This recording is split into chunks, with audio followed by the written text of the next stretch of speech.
Brothers వివాహాలు మరియు పండుగ వేడుకలకు సరికొత్త డిజైన్స్ తో అద్భుతమైన కలెక్షన్.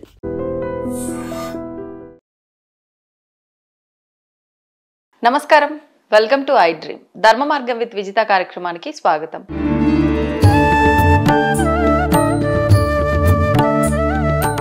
నమస్తే అమ్మా. నమస్తే అమ్మా. అమ్మ, కార్తీక మాసం రాబోతోంది. కార్తీక మాసం అనగానే అందరికీ గుర్తొచ్చేది దీపారాధనకి చాలా ప్రాముఖ్యత అని చెప్పి, శివకేశవుల ఆరాధన అని చెప్పి ఖచ్చితంగా కూడా ప్రతి ఒక్కరికి తెలిసిందే. అసలు ఏంటి, ఎందుకు ఈ కార్తీక మాసం దీపారాధనకి ఇంత విశేషము, ఈ మాసం యొక్క ప్రత్యేకత, దీపారాధన గురించి వివరించండి. కార్తీక మాసంలో పున్నమి నాటికి కృతికా నక్షత్రం చంద్రుడికి దగ్గరగా ఉంటుంది కనుక ఈ నెలని కార్తీక మాసం అన్నారు, ఆ నక్షత్రం పేరు మీద. మనకు వచ్చే మాసాలన్నీ కూడా అలాంటివే. అలానే మొన్న అశ్విని నక్షత్రం దగ్గరగా ఉంది కనుక అశ్విని అయింది, ఇప్పుడేమో కార్తీకం. ఓకే. చీకటి రాత్రులు వస్తున్నాయి ఇంకంతా మనకి. ఆ చీకటి రాత్రులు వస్తున్న దానికి సంకేతంగా దీపాలు పెట్టడం అనేది అలవాటైంది. పైగా పితృదేవతలు పైకి వెళ్తూ ఉంటే ఆ మార్గాన్ని అంతా వెళ్ళే వాళ్ళందరూ వెళ్ళటానికి వీలుగా ఈ నెలంతా కూడా వాళ్ళకి దీపాల దారి ఏర్పరుస్తున్నాం అనమాట. ఆ దీపాల దారే ఇది. అందుకే దీపావళి ఎక్కువ దీపాలు పెడతాం ఆ రోజు. నెమ్మది నెమ్మదిగా దీపాలు తగ్గించి గుమ్మానికి అటు ఇటు దీపాలు పెడతాం. అవును. తులసి దగ్గర దీపాలు పెడతాం, దేవుడి దగ్గర దీపాలు పెడతాం. ఇవి పెడుతూనే ఉంటారు అందరు. ఇవి కాకుండా ఆకాశ దీపాలు పెడతారు. ఆకాశ దీపాలు పెట్టడానికి పైకి వెళ్తున్న వాళ్ళకి పైకి కూడా మార్గం చూపించడానికి వీలుగా ప్రతి ఇంట్లో కూడా ఈ ఆకాశ దీపం పెట్టుకుంటే చాలా మంచిది. దేవాలయాల్లో పెడతారు. కార్తీక మాసం అంతా దీపాల పండుగ. అసలు దీపాలతో దీపాల పండుగ మొదలవుతోంది. కార్తీక మాసం అంతా దీపాల పండుగే. ఆ కార్తీక పున్నమికి చాలా విశేషంగా దీపాలు పెడతారు. నదుల్లో, చెరువుల్లో, పుష్కరిణుల్లో దీపాలు వదులుతారు. నీళ్లలో లేకపోయినా ఇంట్లో ఒక టబ్ లో అయినా పెట్టుకుని దీపాలు వదులుతారు. ఈ వాటన్నిటికీ కారణం అంతా ఈ దీపాలు కొంతవరకు పయనించి కొన్ని అందరికి దారి చూపాలి. ఈ దీపం వెలుగుతూ ఉన్నంతసేపు మనకు అన్ని మనం చేసిన పనులన్నీ మన పుణ్యం మన లభిస్తుంది, మనం చేసిన పూజ దేవుడు స్వీకరిస్తున్నాడు అని సాంకేతికంగా తీసుకుంటారు. ఈ దీపాలు ఆకాశ దీపాలు పెట్టేటప్పుడు మొత్తం 9 దీపాల్లాగా పెట్టి, అంటే 3, 3, 3 ఒక మ్యాట్రిక్స్ లాగా వేసుకొని 9 దీపాలు పెట్టి, అన్ని నూనె దీపాలే. ఈ కార్తీక మాసంలో పెట్టే దీపాలన్నీ నూనె దీపాలే. ఓకే. దానివల్ల ఆ నూనె అంటే తైలం కదా, తిలల నుంచి వచ్చింది. ఆ శని దోషాలు కూడా అవన్నీ పోతాయి. అవి పోయి అవన్నీ చక్కగా వెలుగుతూ ఉండటం. సాయంకాలం పూట విశేషంగా ప్రదోషంలో, ఎందుకంటే అప్పుడే కదా చీకటి రాత్రి స్టార్ట్ అయ్యేది, ఆ సమయంలో దీపాలు పెట్టుకోవటం ఇంకా ఎక్కువ ప్రత్యేకత పుణ్యదాయకం, మోక్షదాయకం. అసలు కార్తీక మాసంలో శివుని ఆరాధన, కేశవుని ఆరాధన. శివకేశవులు ఇద్దరు అభేదం. ఎప్పుడు ఆయనే ఈయన ఆయన, దాంట్లో ఎటువంటిది లేదు. లోపల శివ అంటే కేశవ, శివుడు ఎక్కడంటే కేశవుడిలో ఉన్నాడని చెప్తాంట. శివుడేడి అంటే కేశవుడిలో ఉన్నాడు అని.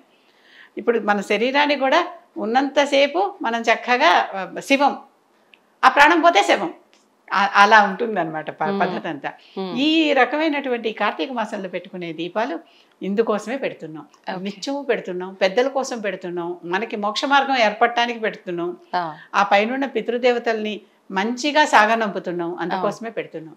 శని బాధలు తొలగటానికి పెడుతున్నాం, యమ బాధలు తొలగటానికి పెడుతున్నాం.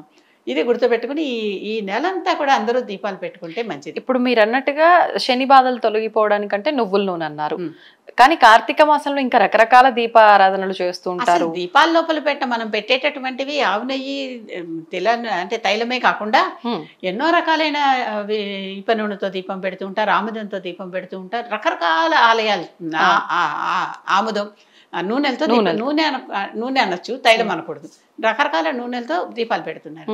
అసలు కొన్ని ఈ పూజ సామాన్లు తయారు చేసే ఫ్యాక్టరీ వాళ్ళు అన్ని రకాల దినుసులు మేము దీంట్లోనే వేసేసి పెడుతున్నాం అనేవాళ్ళు కూడా ఉన్నారు. దాంట్లో జిల్లేడుతో పత్తితో ఒత్తి చేసి పెట్టేవాళ్ళు ఉన్నారు, రకరకాల వస్తువులతో కూడా చేసి పెట్టేవాళ్ళు ఉన్నారు. అంతేకాదు ఈ నెలంతా కూడా చంద్రుడికి పూజ చేస్తే, ఈ ముఖ్యంగా పూర్ణిమ నాడు లలితాదేవికి పూజ చేస్తే ఆవిడ చాలా సంతోషిస్తుంది. కార్తీక పౌర్ణమి నాడు వెన్నెలలో, శరత్ పూర్ణిమ ఆశ్వీజంలో ఒకటి అయిపోయింది, ఇప్పుడు రాబోతోంది ఇంకొకటి.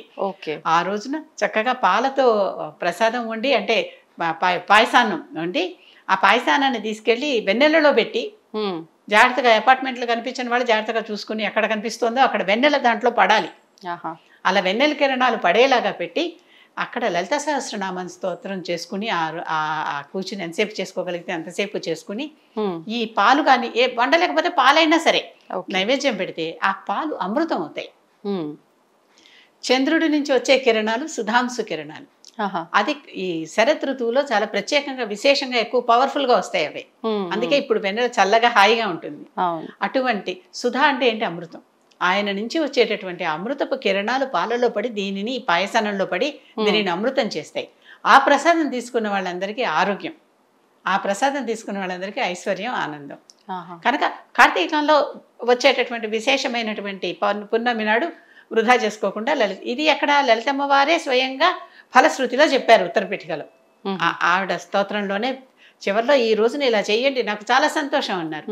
లలిత మహాలక్ష్మి ఇద్దరు ఒకటే కదా, కనుక అది లలితాదేవి పూజ అనుకోండి, మహాలక్ష్మి పూజ అనుకోండి. ఆ రోజు ఆ స్తోత్రం చేసి పాయసాన్ని నైవేద్యం పెడితే వెన్నెల్లో కూర్చొని చదవాలి, కనుక చాలా మంచిది.